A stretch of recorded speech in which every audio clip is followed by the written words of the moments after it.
فآمنوا به وأوتيتم القرآن فآمنتم به. وقال أبو رزين يتبعونه ويعملون به حق عمله يقال يتلى يقرأ حسن التلاوة حسن القراءة للقرآن لا يمسه لا يجد طعمه ونفعه إلا من آمن بالقرآن ولا يمله بحقه إلا العمل.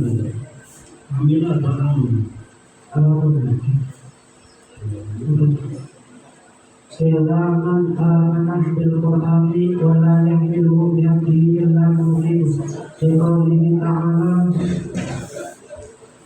مثل الذين حملوا التوراة ثم لم يحملوها كمثل الحمار يحمل أسفارا بئس مثل القوم الذين كذبوا بآيات الله والله لا يهدي القوم الظالمين.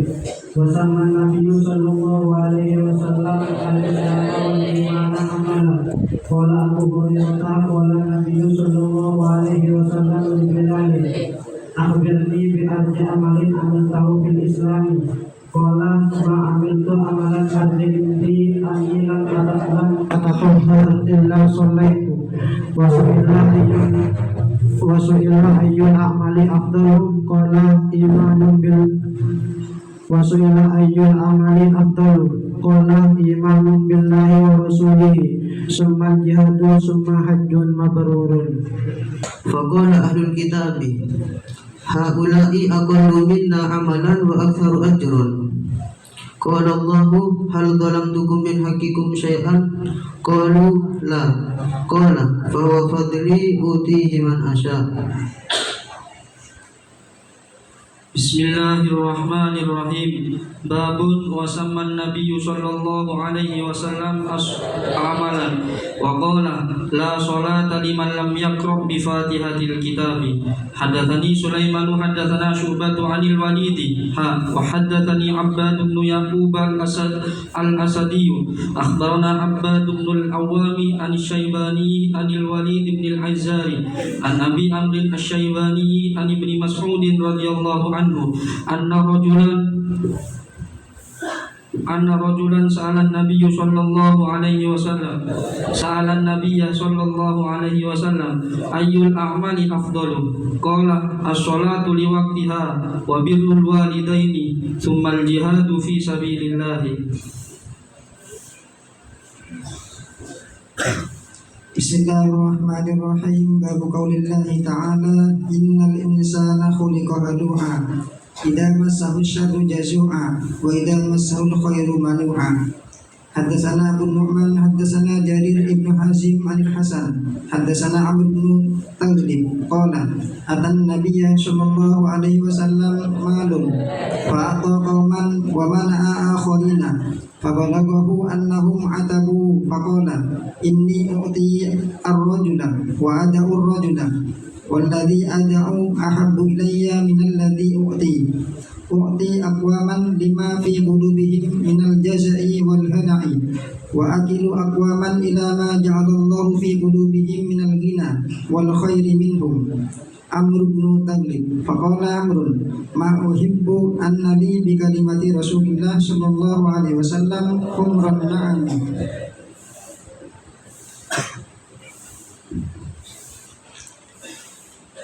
Bismillahirrahmanirrahim. Babu dzikrin nabiyyi wa riwayatihi an rabbi. Haddatsani Muhammad bin Abdul Rahim haddatsana Abu Zaid Sa'id bin Rabi' al-Harawi haddatsana Syu'bah an Qatadah an Anas radhiyallahu anhu anin nabiyyi sallallahu alaihi wasallam yarwihi an rabbi qala idza taqarraba al-'abdu ilayya shibran taqarrabtu ilayhi dhira'an wa idza taqarraba minni dhira'an taqarrabtu minhu ba'an wa idza atani mashyan ataituhu harwala.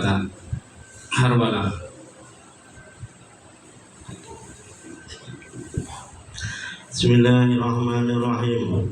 Haddatsana Musaddadun an Yahya an Tamimi an Anas bin Malik an Abi Hurairah qala ربما ذكر النبي صلى الله عليه وسلم قال إذا تقرب العبد مني شبرا تقربت منه ذراعا وإذا تقرب مني ذراعا تقربت منه باعا أو بوعا. وقال معتمر سمعت أنسا عن أبي هريرة عن النبي صلى الله عليه وسلم يرويه عن ربه.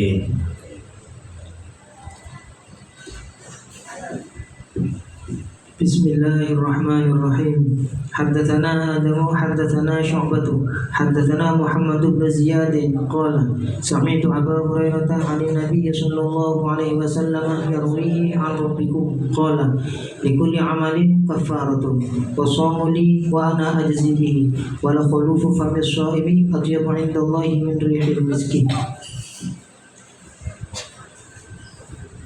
Bismillahirrahmanirrahim. حدثنا أحمد بن أبي سريج أخبرنا شبابة حدثنا سعبة عن معاوية بن قرة عن عبد الله بن مغفل المزني قال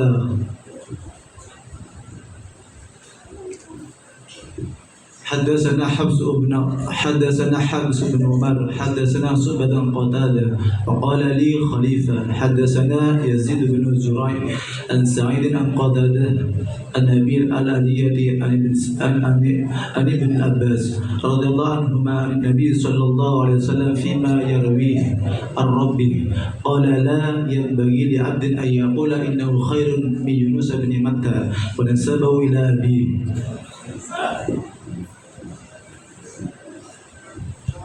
Bismillahirrahmanirrahim. Haddatsana Ahmad bin Abi Suraij akhbarana Syababah haddatsana Syu'bah an Muawiyah bin Qurra an Abdullah bin Mughaffal al-Muzani qala ra'aitu Rasulullah sallallahu alaihi wasallam yamshi ala naqatillah yaqra'u suratal fath aw min suratil fath qala faraj'a fiha. Qala thumma qara'a Muawiyatu yahki qira'ata ibn al-Mughaffal wa qala laula ayyajtami an-nasu 'alaikum la raja'tu kama raja'a ibn al-Mughaffal yahki an-nabiy sallallahu alaihi wasallam wa qultu li Muawiyah kaifa kana tarji'uhu qala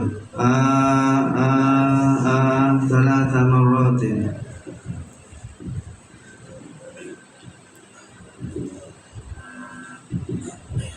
Bismillahirrahmanirrahim. Babu ma yazuju min tafsiri Taurati wa ghairiha min kutubillahi bil Arabiyyati wa ghairiha.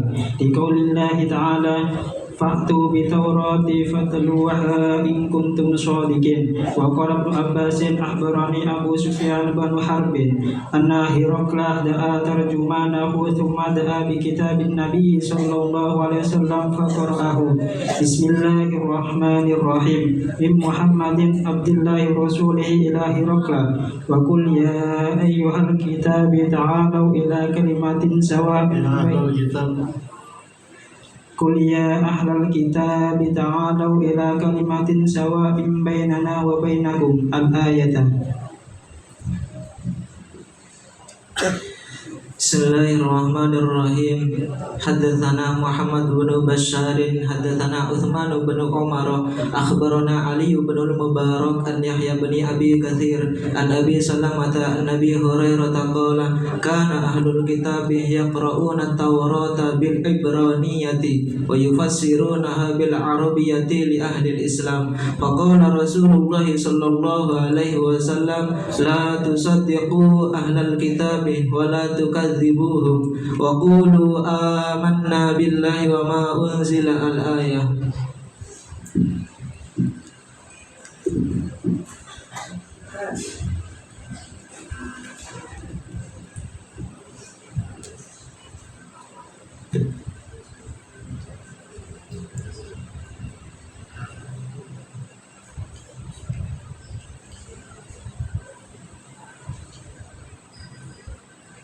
Bismillahirrahmanirrahim.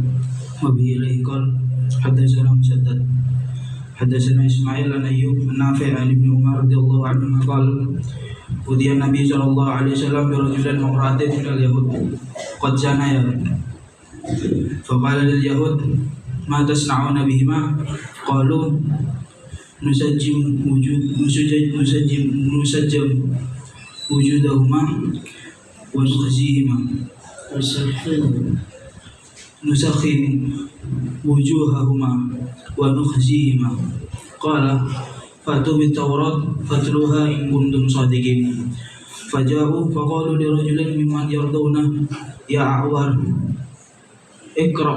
فقرأ حتى انتهى إلى موضع منها فوضع يده عليه. قال ارفع يدك. فرفع يده فإذا فيه آية الرجم تلوه. فقال يا محمد إن عليهما الرجم ولكننا نكتمه بيننا. فأمر بهما بيننا فأمر بهما فرجما فرأيته يجانئ عليها الحجارة.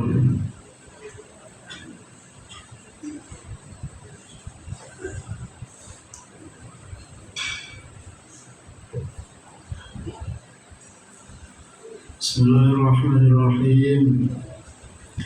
Wabihi qala babu qaulin Nabi sallallahu alaihi wasallam al-mahiru bil Qur'an mal kiramil bararah wa zayyinul Qur'ana bi aswatikum.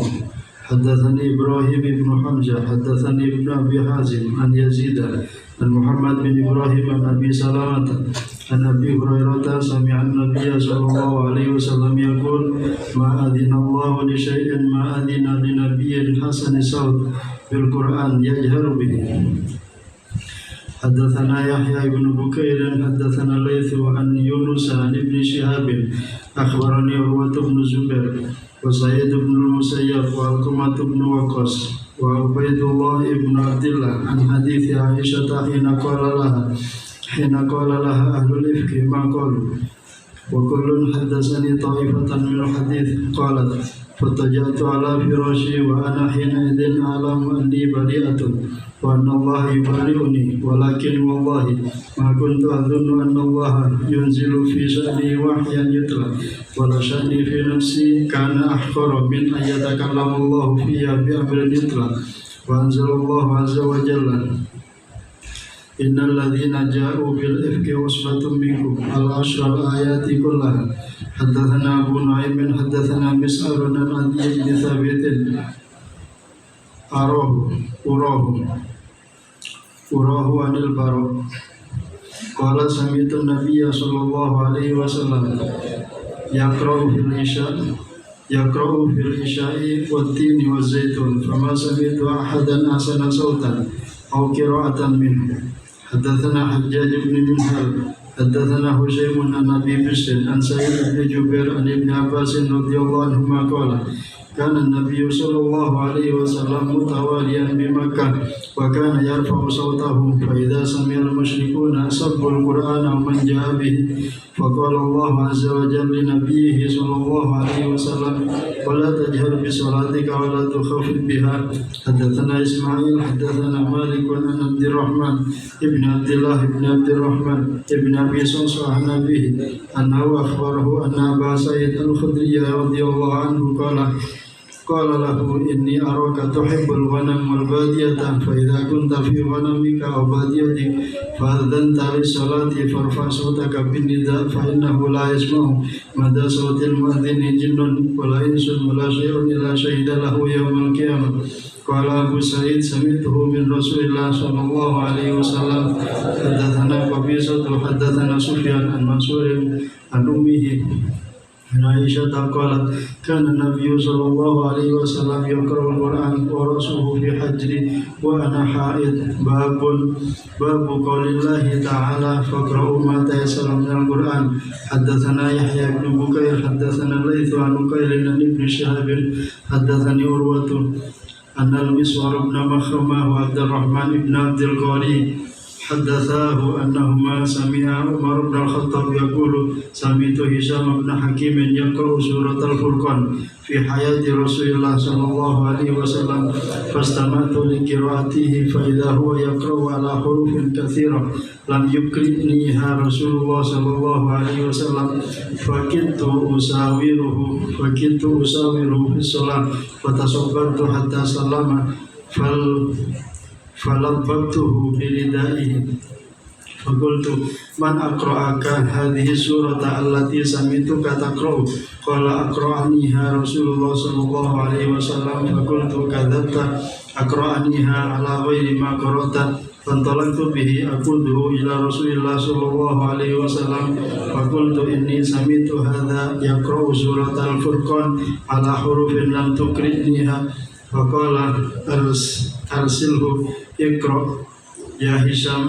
فقرأ القراءة التي سمعته. فقال رسول الله صلى الله عليه وسلم كذلك أنزلت. ثم قال رسول الله صلى الله عليه وسلم اقرأ يا عمر. فقرأت التي أقرأني. فقال كذلك أنزلت إن هذا القرآن أنزل على 7 أحرف فاقرأوا ما تيسر منه. باب قول الله تعالى ولقد يسرنا القرآن للذكر فهل من مدكر. وقال النبي صلى الله عليه وسلم كل ميسر لما خلق له يقال ميسر مهيأ. وقال مطر الوراق ولقد يسرنا القرآن للذكر فهل من مدكر. قال هل من طالب علم فيعان عليه. حدثنا أبو معمر حدثنا عبد الوارث قال يزيد حدثني مطرف بن عبد الله عن عمران قال قلت يا رسول الله فيما يعمل العاملون؟ قال كل ميسر لما خلق له. حدثني محمد بن بشار حدثنا غندر حدثنا شعبة بن منصور والأعمش سمع سيد بن عبيدة عن أبي عبد الرحمن عن علي عن النبي صلى الله عليه وسلم أنه كان في جنازة فأخذ عمودا فجعل ينكت في الأرض فقال ما منكم من أحد إلا كتب مقعده من الجنة. من الجنة من الجنة أو من النار. إلا كتب مقعده من الجنة أو من النار. قالوا ألا نتكل؟ قال اعملوا فكل ميسر فأما من أعطى واتقى. الآية. باب قول الله تعالى بل هو قرآن مجيد في لوح محفوظ والطور وكتاب مسطور. قال قتادة مكتوب يسطرون يخطون في الكتاب جملة الكتاب وأصله ما يلفظ من قول ما يتكلم من شيء إلا كتب عليه. وقال ابن عباس يكتب الخير والشر يحرفون يزيلون وليس أحد يزيل لفظ كتاب من كتب الله عز وجل ولكنهم يحرفونه يتأولونه على غير تأويله. ودراستهم تلاوتهم وعية حافظة وتعيها تحفظها والوحي وتعيها تحفظها. وأوحي إلي هذا القرآن لأنذركم به يعني أهل مكة ومن بلغ هذا القرآن فهو له نذير. وقال لي خليفة بن خياط حدثنا معتمر سمعت أبي عن قتادة عن أبي رافع عن أبي هريرة عن النبي صلى الله عليه وسلم قال لما قضى الله الخلق كتب كتابا عنده غلبت أو قال سبقت رحمتي غضبي فهو عنده فوق العرش. حدثني محمد بن أبي غالب حدثنا محمد بن إسماعيل حدثنا معتمر سمعت أبي يقول حدثنا قتادة أن أبا رافع حدثه أنه سمع أبا هريرة رضي الله عنه يقول سمعت رسول الله صلى الله عليه وسلم يقول إن الله كتب كتابا قبل أن يخلق الخلق إن أرحم رحمتي سبقت غضبي فهو مكتوب عنده فوق العرش.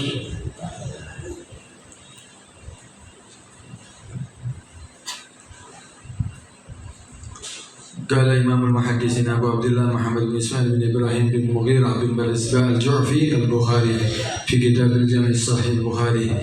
باب قول الله تعالى والله خلقكم وما تعملون إنا كل شيء خلقناه بقدر. ويقال للمصورين احيوا ما خلقتم إن ربكم لله الذي إن ربكم الله الذي خلق السماوات والأرض في 6 أيام ثم استوى على العرش يغشي الليل النهار يطلبه حثيثا والشمس والقمر والنجوم مسخرات بأمره ألا له الخلق والأمر تبارك الله رب العالمين. قال ابن عيينة lillah.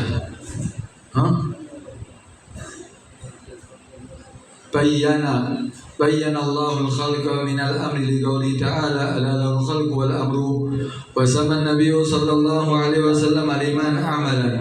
Qala Abu Dzar wa Abu Hurairah su'ila an-nabiyyu sallallahu alaihi wasallam ayyul amali afdal? Qala imanun billah wa jihadun fi sabilih. Wa qala jazaan bima kanu ya'malun. Wa qala wafdu Abdul Qais lin Nabi sallallahu alaihi wasallam murna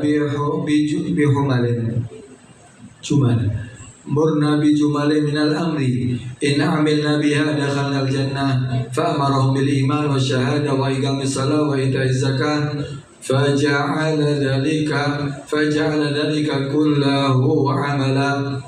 وبذلك حدثنا عبد الله بن عبد الوهاب حدثنا أيوب عن أبي كلابة والقاسم التميمي عن زهدة قال كان بين هذا الحي من جرم وبين الأشعريين ود وإخاء فكنا عند أبي موسى الأشعري فقرب إليه طعام فيه لحم دجاج وعنده رجل من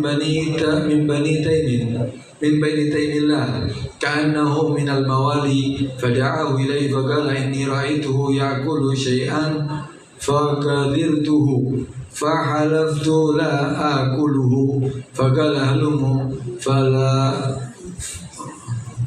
أحدثن فقال هلم فلا أحدثك عن ذاك إني أتيت النبي صلى الله عليه وسلم في نفر من الأشعريين نستحمله قال والله لا أحملكم وما عندي ما أحملكم فأتي النبي صلى الله عليه وسلم من بإبل فسأل عنا فقال أين النفر الأشعريون فأمرنا بخمس دود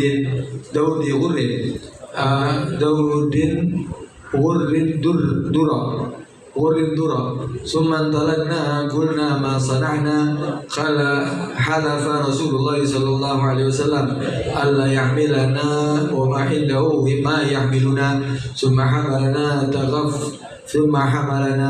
تغفلنا رسول الله صلى الله عليه وسلم يمينه والله لا نفلح أبدا فرجعنا إليه فقلنا له فقال لست أنا أحملكم ولكن الله حملكم وإني والله لا أحلف على يمين فأرى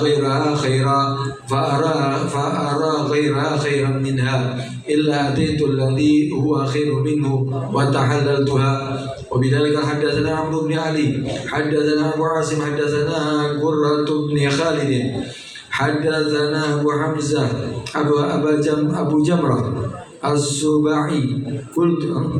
الضبعي قلت لابن عباس فقال كلمة وفد عبد القيس على رسول الله صلى الله عليه وسلم فقالوا إن بيننا وبينك المشركين من مضر وإنا لن نصل إليك إلا في أشهر حرم فمرنا بجمل من الأمر إن عملنا به دخلنا الجنة وندعو إليها من وراءنا قال آمركم بأربع وأنهاكم عن أربع آمركم بالإيمان بالله وهل تدرون ما الإيمان بالله شهادة أن لا إله إلا الله وإقام الصلاة وإيتاء الزكاة وتعطوا من المغنم الخمس وأنهاكم عن أربع لا تشربوا في الدباء والنكير والضروا في المزفنة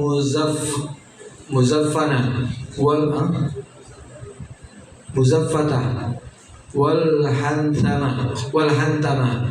وبذلك حدثنا قتيبة ابن سعيد حدثنا ليس عن نافع عن القاسم بن محمد عن عائشة رضي الله عنها أن رسول الله صلى الله عليه وسلم قال إن أصحاب هذه السور يعذبون يوم القيامة ويقال لهم أحيوا ما خلقتم. وبذلك حدثنا ابن نعمان حدثنا حماد ابن زيد عن أيوب النافع عن ابن عمر رضي الله عنهما قال النبي صلى الله عليه وسلم إن أصحاب هذه الصور يعذبون يوم القيامة ويقال لهم أحيوا ما خلقتم.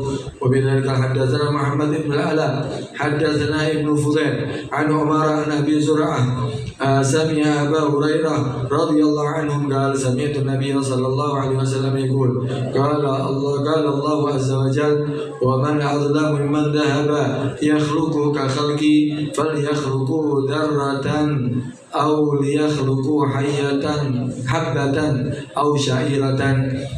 باب قراءة الفاجر والمنافق وأصواتهم وتلاوتهم لا تجاوز حناجرهم.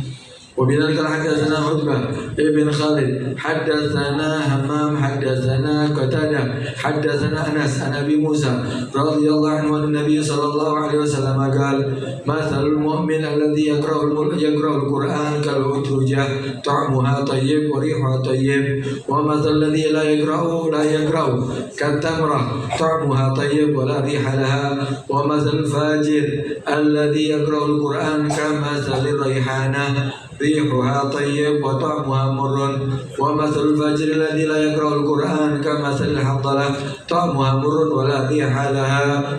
وبذلك حدثنا علي حدثنا هشام أخبرنا معمر عن الزهري وحدثني أحمد بن صالح حدثنا عنبسة حدثنا يونس عن ابن شهاب أخبرني يحيى بن عروة ابن زبير أنه سمع عروة ابن الزبير قالت عائشة رضي الله عنهما سأل أناس النبي صلى الله عليه وسلم عن الكهان فقال إنهم ليسوا بشيء فقالوا يا رسول الله فإنهم يحدثون بشيء يكون حقا فقال النبي صلى الله عليه وسلم تلك الكلمة من الحق يخطفها الجني فيكركرها في أذن وليه ككركرة الدجاجة فيخلط فيه أكثر مما كذبه.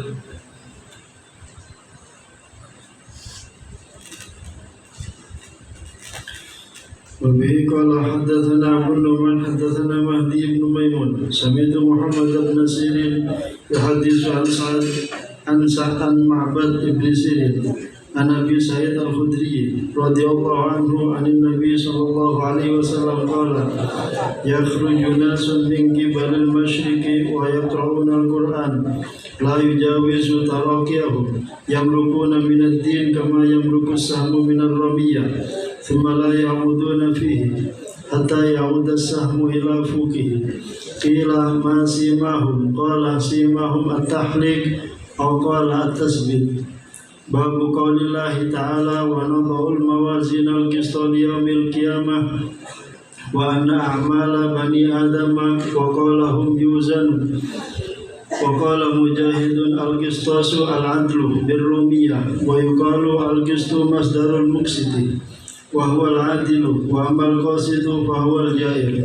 حدثني أحمد بن إسكاب حدثنا محمد بن فضيل عن عمر بن القعقاع عن أبي زرعة عن أبي هريرة رضي الله عنه قال النبي صلى الله عليه وسلم كلمتان حبيبتان إلى الرحمن خفيفتان على اللسان ثقيلتان في الميزان سبحان الله وبحمده سبحان الله العظيم سبحان الله وبحمده سبحان الله العظيم سبحان الله وبحمده سبحان الله العظيم.